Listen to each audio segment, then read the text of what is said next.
आपने स्नान किया तभी नाम जपोगे, मंदिर जाओगे तभी नाम ले सकोगे। इससे कोई मतलब नहीं है कि भैया मेरुदंड सीधा कर लिया तभी नाम लोगे। सोते उठते बैठते चलते खाते फिरते कैसे भी भगवान का नाम जिह्वा पे आ जाए, ये एक ऐसा अमोघ है, जो ऐसा धन है जो कभी समाप्त नहीं होता, जिसका फल निष्फल नहीं होता। ये अमोघ है, इसलिए हमें हमेशा भगवान के नाम का स्मरण करना चाहिए। एक बार क्या हुआ कि एक व्यक्ति था, तो वो एक संत के पास पहुंचे। तो उन्होंने संत से जाके कहा कि महाराज, बाकी सब तो सब कार्य बन जाता है, पर मुझसे भगवत भजन नहीं बनता। पर संतों से सुनते हैं, ब्राह्मणों से सुनते हैं, अपने बड़े बुजुर्गों से सुनते हैं कि ये संसार रूपी सागर है। इस संसार रूपी सागर से व्यक्ति पार कैसे होगा? तो भैया ये सागर का नाम सुनकर के दिल में दुखपुक होने लग जाती है। कुछ ऐसा हमको समाधान बता दो कि ताकि हम इस संसार रूपी सागर को पार कर सकें। अब संत ने देखा भोला भाला व्यक्ति है, तो उन्होंने कहा अगर तुम इस संसार रूपी भव सागर को पार करना चाहते हो तो फिर निष्ठा के साथ भगवान की कथा सुना करो। जो जीव भगवान की कथा को सुनते हैं उनका जीवन मंगलमय हो जाता है, उनका आचरण वैसा हो जाता है। तो उन्होंने कहा भव सागर चा पार च पावा, राम कथा के ता दृढ़ नावा। यदि तुम इस भवसागर रूपी संसार को पार करना चाहते हो तो जहां भगवान की कथा होवे वहां जाकर के दृढ़ निष्ठा के साथ में कथा को श्रवण करो। बंधु देखो, दृढ़ निश्चय कहा है मैंने यहां पर, क्योंकि कई बार क्या होता है कि कहीं कथा कार्यक्रम हो रहा होता है तो लगता है कि चलो हमारे यहाँ कथा हो रही है तो चलो चल के बैठेंगे। आ तो गए बैठ करके कि सबसे मिलना मिलाना हो जाएगा, पर कथा में चित्त नहीं होता, कथा में मन नहीं होता।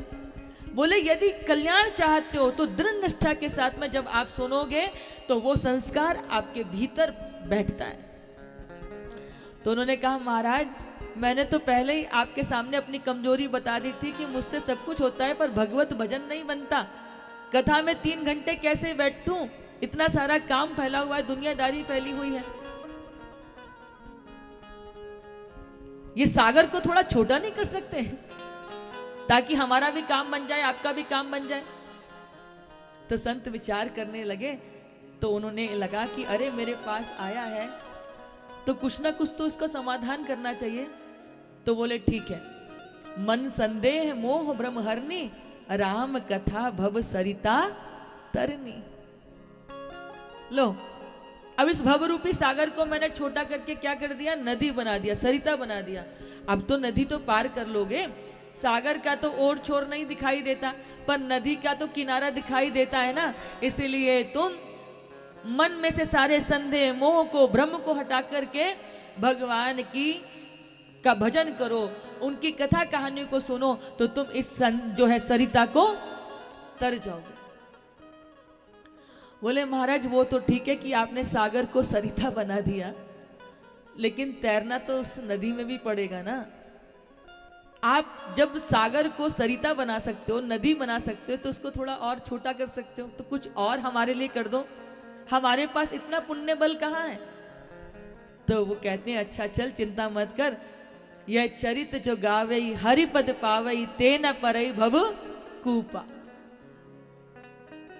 जो भगवान के चरित्रों का चिंतन करते हैं, उनकी लीलाओं का चिंतन करते हैं, उनके भजनों का गुणानुवाद करते हैं, उनको इस भवकूप में गिरना नहीं पड़ता।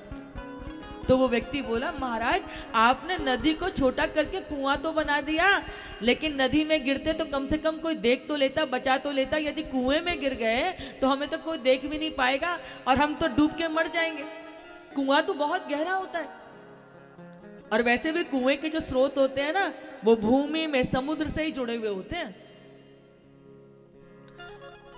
महाराज कुछ और कृपा कर दो।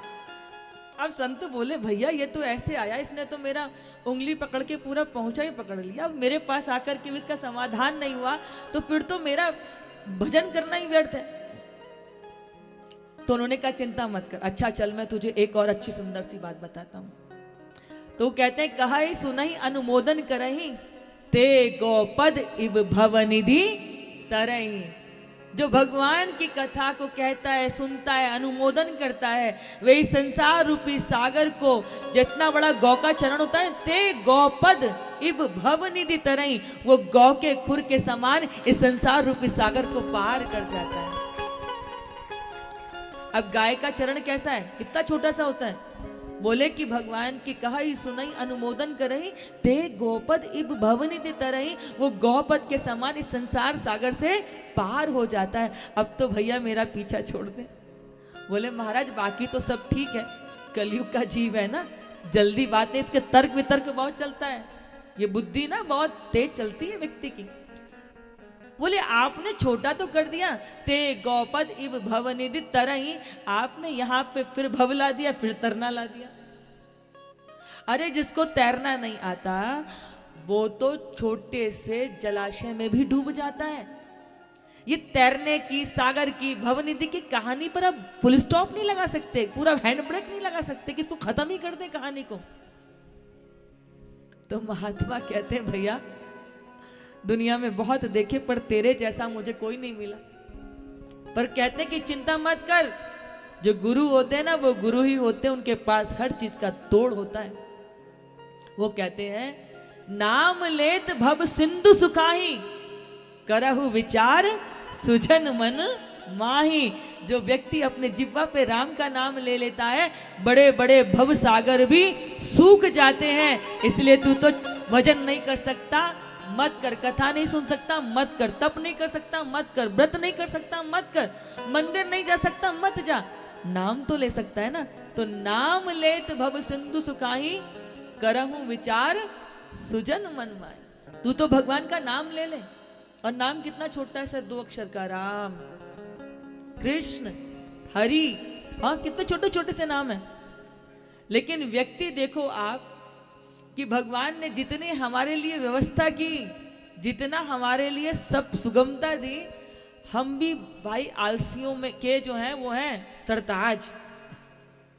और कितना भी जगा लो, कितना भी चेता लो, वो जब तक कथा चलती है तब तक तो रहेगा कि हाँ आज से ऐसा करेंगे। और जहां कथा पूरी हुई फिर भैया लग गए अपने उसी, 2-4 दिन तो जोश आता है, कथा का प्रभाव रहता है, पर वो प्रभावी तक रहता है, स्वभाव में नहीं आता। और ये जगत की माया है, वो उसको स्वभाव में आने नहीं देती। उनको लगता है यदि सब कथा सुन करके भक्त बन गए तो फिर हमारी दुकानदारी कैसे चलेगी। हाँ, लेकिन ये याद रखिएगा जो जो नित्य भगवान का भजन आधार लेते हैं उन पर माया प्रभावी नहीं होती है।